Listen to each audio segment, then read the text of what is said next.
Ni furaha kwa mimi kumpata dada yangu. Jina bado ni surprise.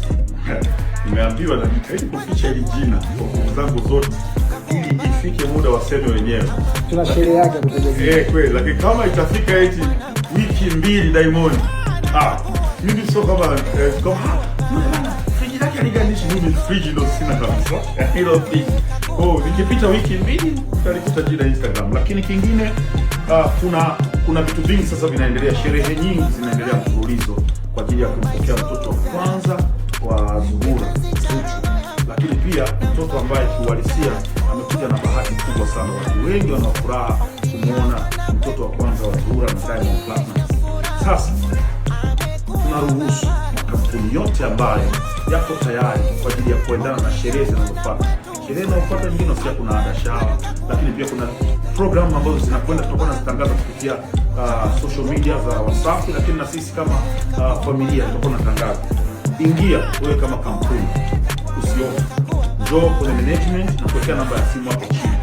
Pigie simu, sema mimi nina jambo nataka kufanya kwa ajili ya mtoto wa Zuchu, na sisi tutapima uwezo wako ambao wewe unaona kwamba unataka kuweka, tuone je unafaa kuwa mdhamini, sababu mtoto ni mtoto wa mastaa namba 1 wa kiume Tanzania na star namba 1 wa kike Tanzania, Diamond Platnumz na Zuchu.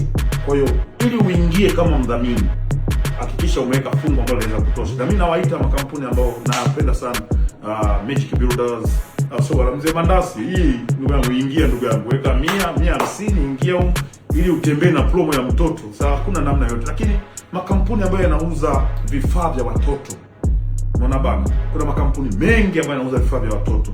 Njooni, namba ya simu hii inaopita chini ndio hiyo ambayo unatakiwa upige ili tuone kama unafaa uingie ili tuendelee na promotion ya kumpokea mtoto wetu, lakini pia kufurahia kwa pamoja sisi kama familia. Mabenki na vitu vingine wote mnakaribishwa. Welcome Wasafi family, karibu kumuona mtoto wa Zuhura, mtoto wa Zuchu hapa Tanzania, akiwa na midomo inafanana na Diamond Platnumz 100%. Nilikuja jicho la kwanza kwenye midomo imemwagika. Sasa fikiria mtoto wa kike hapo akiwa na domo fulani hivi. Alhamdulillah jamani, mtoto akwe salama.